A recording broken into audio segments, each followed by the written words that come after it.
It's the Unleash World Conference 2023, and I'm here in Paris together with Allison Howell from Hogan Assessments. Hi, Allison.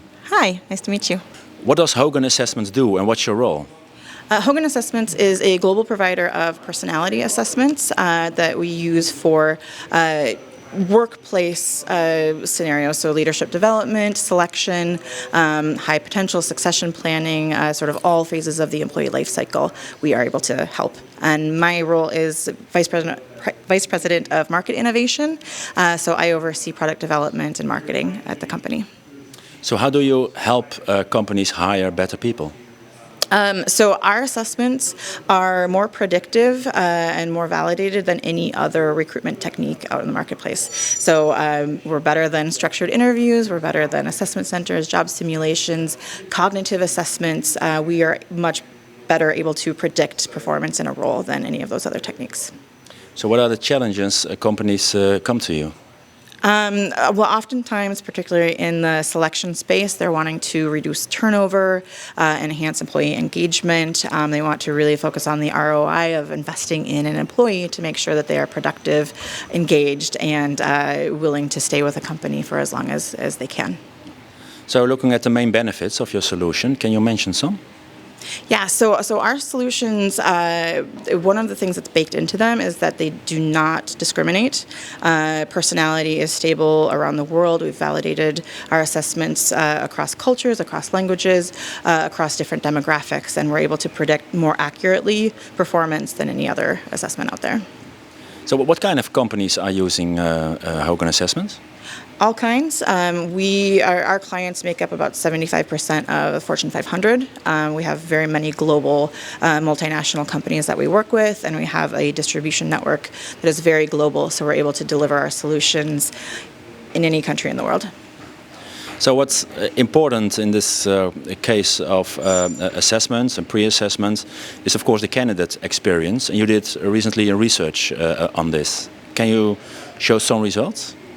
Yeah, absolutely. So there's been a big trend in the selection space, particularly in the assessment space, to look at employer branding, fun for the candidates, so gamification of assessments is really big. And we decided to actually ask the candidates, what do they want, what matters to them when they're going through the interview process or the selection process. And what was really interesting was to see that the bells and whistles, the fun aspect of things really didn't matter. Candidates want to be treated with respect. If it is a job that they are really interested in, the type of assessment, the time it takes to assess, even where it happens in the recruitment process doesn't matter, as long as it's done with respect and the rest of the recruitment process is done in a way that is respectful to the candidate. So the question you have to ask nowadays is, of course, the AI question. So do you have AI on board? We are exploring AI right now. AI is really interesting. There's a lot of potential. There's also a lot of potential for bias and discrimination because the system is really only as good as how it's built. So trying to ignore those biases or do away with those biases in the construction of the tool takes a lot of work and resources. So the ways that we're exploring AI right now are as tools to help our consultants and our experts deliver and improve their processes and analyze the assessments in a way that is much more efficient. So we're focusing there because we want to make sure that the delivery of the assessment remains high quality, remains bias-free as much as possible, and we intend to look for future applications, but right now we want to really make sure that the candidates are not suffering as a result of bias that might not be detectable early on in this process. Yeah, you just mentioned when we just talked about what kind of questions or challenges companies facing, and you help them with. What can you mention some of their ROIs? Is it like better people, not leaving, etc.? Yeah, I think it can come down to a lot of different performance indicators, if you will.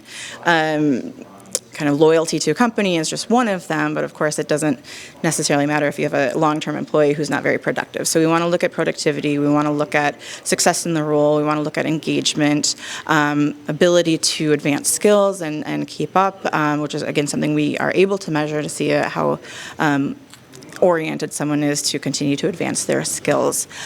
So it costs companies a lot of money to recruit, and a bad employee or bad selection decision can cost companies a lot. So we are really strong on saying that you need to make the right decision up front, and we can help understand what profiles are best suited for the roles.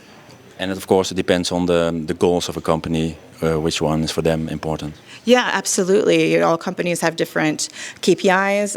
Different industries require different personality types, different skill sets. We have data on pretty much every job title that exists, and so we're able to say that, you know, in this specific industry, for this particular role, this is the ideal profile to look for. If we look more in a general way to assessments, the assessment space is heading for the next couple of years. What do you foresee kind of trends?